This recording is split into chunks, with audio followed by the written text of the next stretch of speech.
गुरु भक्ति योग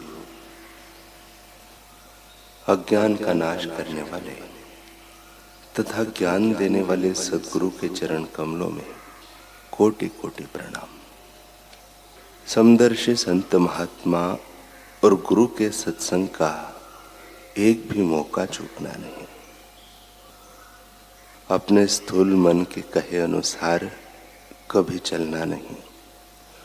अपने गुरु के वचनों के अनुसरण करो।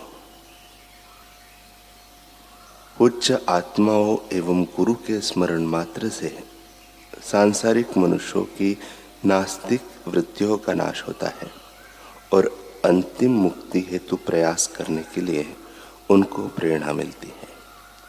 तो फिर गुरु सेवा की महिमा का तो पूछना ही क्या।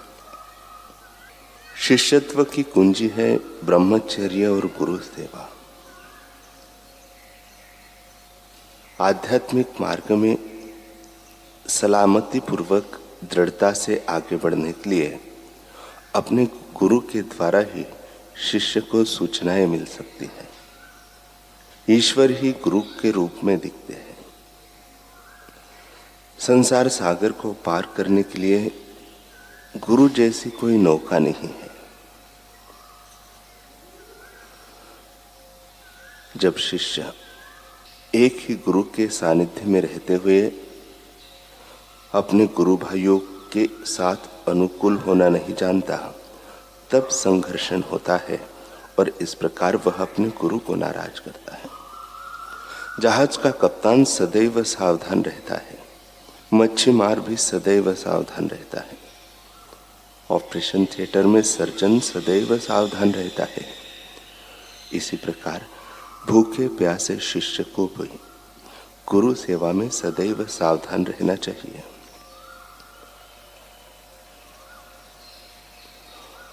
उच्चात्मा गुरु की कृपा के द्वारा शिष्य के हृदय में विवेक बुद्धि का उदय होता है। सद्गुरु क्या से क्या बना देते हैं। गुरुदेव के सत्संग प्रवचन से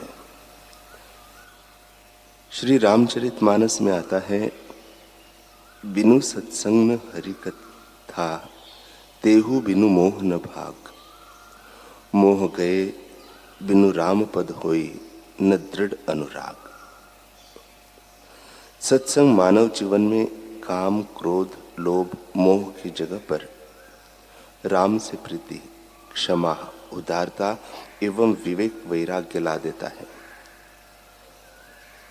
अशांति के प्रसंगों पर भी चित्त की शांति सच्चे सद्गुरु का सत्संग दिलाता है।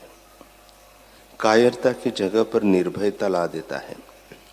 क्रूरता की जगह पर प्रेम प्रकटा देता है। इतना ही नहीं, वरन सद्गुरु तो पतित जीवन से उठाकर शिष्य को प्रभुमय बना देते हैं।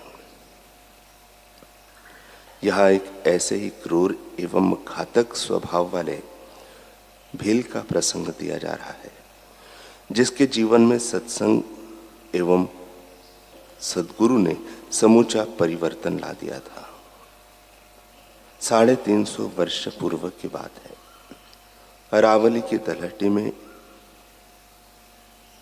जंगली कही जा सके ऐसी भील, किरात एवं शिकारी जातियां निवास करती थी। उनका मुख्य कार्य था शिकार करना। तीर, भाले आदि के द्वारा मोर, तितर, हिरण, कबूतर आदि का शिकार करके वे अपना पेट पालते थे। उन्हीं में एक खैमल नामक भील था। वह सुबह धनुष बाण लेकर जंगल में जाता एवं शिकार करके झोली में भरकर दोपहर तक वापस घर आ जाता। यही उसकी दिनचर्या थी। एक दिन शिकार करके घर लौटते वक्त उसके कानों में हरि कीर्तन का शब्द पड़ा। आवाज की मधुरता एवं गहराई ने उसे अपनी ओर आकर्षित किया। वह कुतूहलवश वहां पहुंचा जहां कीर्तन हो रहा था। एक खंडहर बन चुके जीर्ण शिवालय के चबूतरे पर बैठकर दो साधु हरि नाम की मस्ती में झूम रहे थे। अंतर को छूकर आती हरिनाम की धुन ने खेमल को भी झूमने के लिए विवश कर दिया। वह भी पास बैठकर तालियां बजाकर झूमने लगा। उसकी झोली में मरे हुए शिकार का लहू बहकर उन साधुओं के पास पहुंचा तो लहू की गर्मी एवं गीलेपन से साधु चौंक उठे।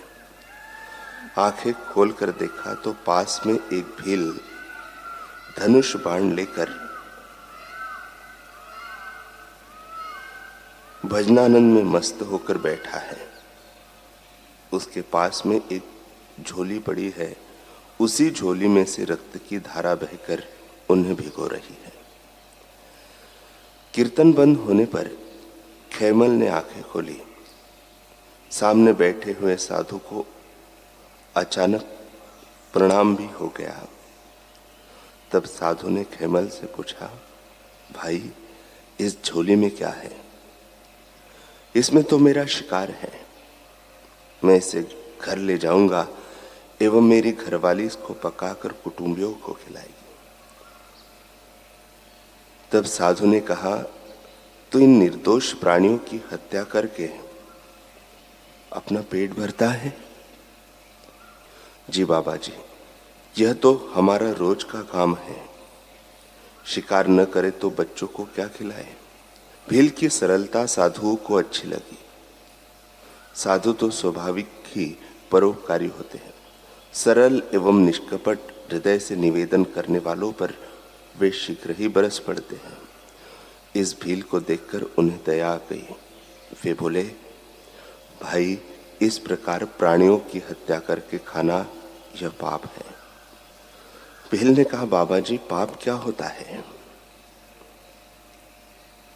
तब साधु ने बगल में पड़े तरकस में से एक तीर निकालकर खेमल की जांग में घुसा दिया। खेमल चिल्ला उठा, रक्त की धार बह चली। क्या हुआ? अरे आपने यह क्या किया बाबा जी? मुझे दर्द होता है। जी बाबा जी, बहुत ज्यादा। ऐसा ही दर्द प्राणियों को भी तेरे तीर लगने से होता है। बेचारे मूक प्राणी तो अपनी व्यथा कह भी नहीं सकते। साधु ने एक जड़ी बूटी निकालकर घाव पर लगा दी। रक्त निकालना बंद हो गया एवं दर्द भी गायब हो गया। तब पूछा, अब कैसे लगता है? बहुत अच्छा लगा। अब प्राणियों को अच्छा लगे ऐसे कार्य तू करो। साधु की बात खेमल के गले उतर गई। कैसी गजब रीति होती है संतों की समझाने की। जिसे पाप क्या है यही पता नहीं, उसे किस अनोखे ढंग से समझा दिया। खेमल ने पूछा, बाबा जी मेरे परिवार का भरण पोषण कौन करेगा?